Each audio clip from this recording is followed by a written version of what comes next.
Emotional ട്രോമയിലൂടെ കടന്നു പോകുന്ന 80% ആൾക്കാരുടെയും മാരീഡ് ലൈഫ് എന്ന് പറഞ്ഞാൽ പത്തറ്റിക് ആയിരിക്കും. ഇവർക്ക് എങ്ങനെയാ ഒരു സിറ്റുവേഷനിൽ കറക്റ്റായിട്ട് റിയാക്ട് ചെയ്യേണ്ടതെന്ന് അറിയത്തില്ല.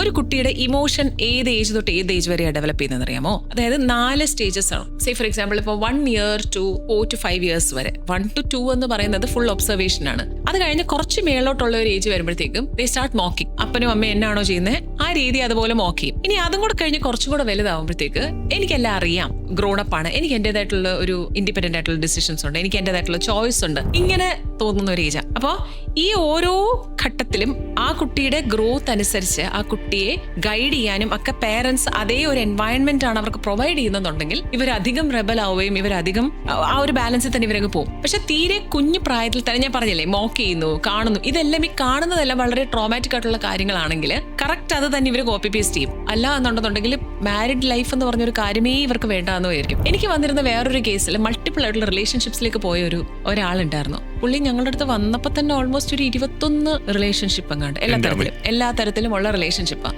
പക്ഷെ അത് കേട്ട് കഴിഞ്ഞപ്പോൾ ഭയങ്കര സങ്കടം തോന്നി. കാര്യം എന്താ വെച്ചാൽ പുള്ളിക്ക് സ്റ്റോപ്പ് ചെയ്യാൻ പറ്റുന്നില്ല. He is not able to trust anybody. അതാ ഞാൻ പറഞ്ഞു വന്നത്, ട്രസ്റ്റ് ഇഷ്യൂ ആണ് ഇവിടെ. എന്തുകൊണ്ടാണ് എന്റെ അച്ഛനെ പോലത്തെ ഒരു ആളെ വേണം എനിക്ക് കല്യാണം കഴിക്കാൻ എന്ന് ഒരു പെൺകുട്ടി പറയണമെങ്കിൽ അവരുടെ അച്ഛൻ അത്ര നല്ലതായിട്ടുള്ള ഒരു രീതിയിലായിരിക്കണം അവരുടെ അമ്മയെ ട്രീറ്റ് ചെയ്തത്. അല്ലെങ്കിൽ എനിക്ക് എന്റെ അമ്മയെ പോലെ വേണം എന്റെ വൈഫ് എന്ന് പറയുമ്പോൾ മേ ബി അത്ര നന്നായിട്ട് പ്രൊട്ടക്റ്റീവ് ആയിട്ട് കെയറിംഗ് ആയിട്ട് വളർത്തിയ ഒരു അമ്മയാവുമ്പോഴാണ് ആ രീതി വരുന്നത്.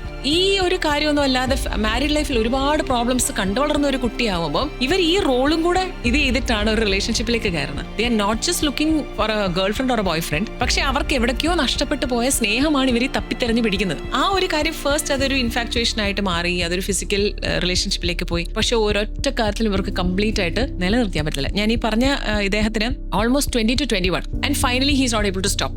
എന്നിട്ട് പ്രോബ്ലം എന്ന് വെച്ചാൽ കല്യാണം കഴിച്ച ആളെ പിന്നെ സംശയമായി. അപ്പൊ ഇതിനെ എവിടുന്നാണ് നമ്മൾ ഇത് ട്രീറ്റ് ചെയ്യേണ്ടത്? അദ്ദേഹത്തിന് ഇപ്പൊ ട്രീറ്റ് ചെയ്യാൻ പറ്റുമോ? പറ്റില്ല.